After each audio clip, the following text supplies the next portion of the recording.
Assalamualaikum warahmatullahi wabarakatuh. Perkenalkan, nama saya Randy Erlanda, NIM 19067023, Prodi Pendidikan Teknik Mesin. Di sini saya akan menjelaskan yaitu administrasi evaluasi kinerja PTK. Evaluasi kinerja PTK. Penilaian atau evaluasi adalah proses pengumpulan atau pengelolaan analisis dan interpretasi data sebagai bahan pengambilan keputusan. Evaluasi diperlukan untuk mengetahui tingkat suatu objek yang dievaluasi tersebut. Dalam konteks evaluasi, guru atau tenaga pendidik yang menjadi objek evaluasi ialah guru atau tenaga pendidik tersebut. Evaluasi tersebut menganalisis seberapa besar presentasi kinerja guru dalam melaksanakan tugasnya.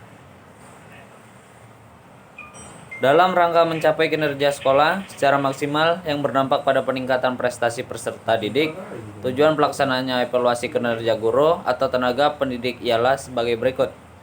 Yang pertama, yaitu menentukan tingkat kompetensi seorang guru. Yang kedua, meningkatkan efisiensi dan efektivitas kinerja guru dan sekolah. Yang ketiga, menyajikan suatu landasan untuk mengambil keputusan dalam mekanisme penetapan efektif atau kurang efektifnya kinerja guru. Menyediakan landasan untuk program pengembangan keprofesian berkelanjutan bagi guru. Yang kelima yaitu menjamin bahwa guru melaksanakan tugas dan tanggung jawabnya serta mempertahankan sikap yang positif dalam mendukung pembelajaran peserta didik untuk mencapai prestasinya. Yang keenam yaitu menyediakan dasar dalam sistem peningkatan promosi dan karir guru serta bentuk penghargaan lainnya.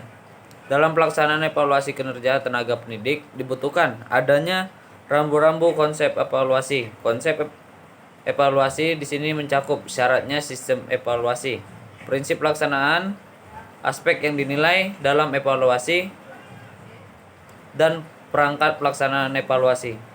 Menurut Marmo tahun 2018, syarat-syarat sistem evaluasi kinerja tenaga pendidik diperlukan untuk memperoleh hasil evaluasi yang benar dan tepat. Syaratnya tersebut antara lain yang pertama yaitu valid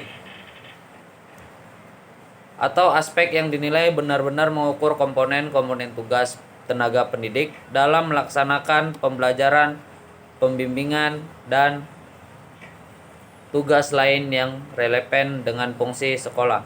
Yang kedua yaitu reliability, tingkat kepercayaan tinggi bila proses yang dilakukan memberikan hasil yang sama untuk seorang tenaga pendidik yang dievaluasi kinerja oleh siapapun dan kapanpun. Yang ketiga yaitu praktis, dapat dilakukan oleh siapapun dan dengan relatif mudah.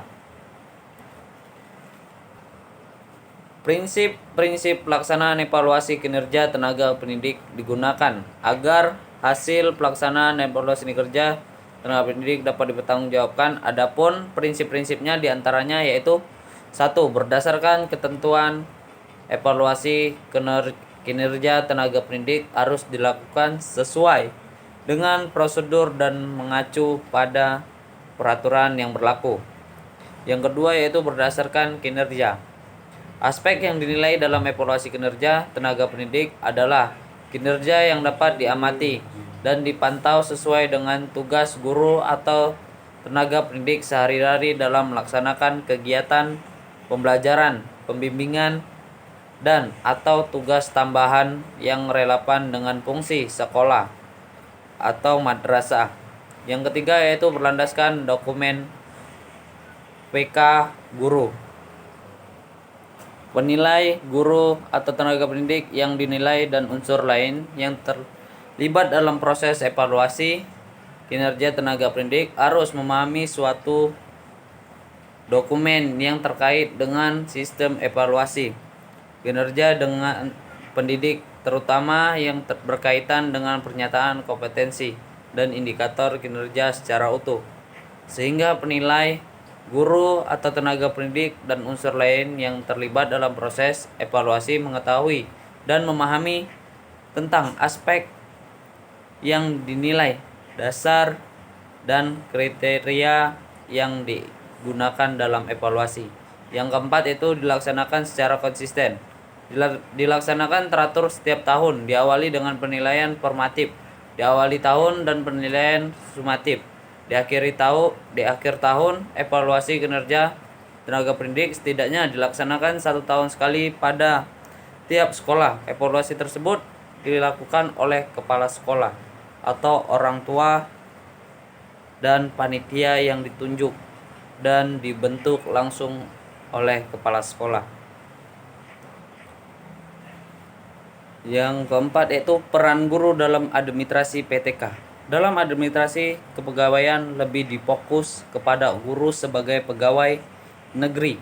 Pegawai negeri adalah mereka yang setelah memenuhi syarat-syarat ditentukan dalam perundang-undangan yang berlaku, diangkat oleh pejabat yang berwenang, dan diserahi tugas dalam suatu jabatan negeri ataupun disertai tugas negeri lainnya yang ditetapkan berdasarkan suatu perundang-undangan yang berlaku.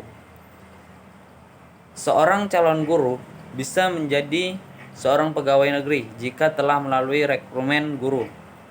Rekrutmen merupakan satu aktivitas manajemen yang mengupayakan didapatkan seorang atau lebih calon pegawai yang betul-betul potensial untuk mendukungi posisi tertentu dan melaksanakan tugas tertentu di sebuah lembaga. Peran guru dalam administrasi kepegawaian menurut Ari Kunto tahun 2008 yaitu yang pertama membuat buku induk pegawai, yang kedua mempersiapkan usul kenaikan pangkat pegawai negeri, perjabatan, karpet, cuti pegawai, dan lain-lain. Yang ketiga yaitu membuat inventariasi semua file kepegawaian baik kepala sekolah, guru maupun tenaga tata administrasi. Yang keempat yaitu membuat laporan rutin kepegawaian harian, mingguan, bulanan, dan tahunan. Yang kelima membuat laporan data sekolah dan pegawai. Yang keenam yaitu mencatat tenaga pendidik yang akan mengikuti penataran. Yang ketujuh yaitu mempersiapkan surat keputusan kepala sekolah tentang proses KBM, surat tegas, surat kuasa, dan lain-lainnya. Kenaikan pangkat PTK. Setiap personil berhak memperoleh kenaikan pangkat apabila telah memenuhi persyaratan yang diperlukan untuk kenaikan pangkat. Itu, kenaikan pangkat bukan saja sebagai hak yang dapat diterima oleh setiap personil, tetapi juga sekaligus sebagai pemberian atau penghargaan kepada personil yang bersangkutan atas jeripaya pengabdiannya. Karena itulah kenaikan pangkat dapat mempunyai nilai motivatif yang tinggi. Kenaikan pangkat pegawai negeri sipil diberikan dengan ketentuan sebagai berikut. 1. 4 tahun dalam pangkat yang dimiliki dan setiap unsur DP 3 sekurang-kurangnya memperoleh nilai baik dalam tahun terakhir. Yang kedua yaitu 5 tahun dalam pangkat yang dimiliki. Setiap unsur DP 3 sekurang-kurangnya bernilai cukup dalam tahun terakhir. Kenaikan pangkat merupakan suatu penghargaan bagi seorang pegawai yang juga merupakan salah satu bentuk dari promosi. Jenis-jenis kenaikan pangkat. Yang pertama yaitu kenaikan pangkat reguler, diberikan kepada pegawai yang telah memenuhi syarat yang telah ditentukan tanpa terkait pada jabatan yang dipangkunya. Yang kedua yaitu kenaikan pangkat pilihan, diberikan kepada pegawai yang telah memakai jabatan struktural atau fungsional dalam bentuk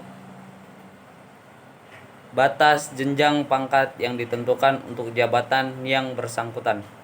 Yang ketiga yaitu kenaikan pangkat istimewa diberikan kepada pegawai yang menunjukkan prestasi kerja yang luar biasa, baiknya menemukan penemuan baru yang bermanfaat bagi negeri dan untuk muridnya. Yang keempat yaitu kenaikan pangkat pengabdian sebagai penghargaan bagi pegawai yang akan mencapai batas usia atau pensiun. Yang kelima, kenaikan pangkat anumerta merupakan kenaikan pangkat setingkatnya lebih tinggi daripada pangkat yang dimiliki untuk menghargai pengabdian dan jasa-jasanya kepada negara dan bangsa. Yang ketujuh yaitu kenaikan pangkat dalam tugas belajar diberikan dalam batas jenjang pangkat yang ditentukan untuk jabatan yang dipangku sebelum yang bersangkutan mengikuti pendidik atau latihan jabatan dan dilaksanakan berdasarkan ketentuan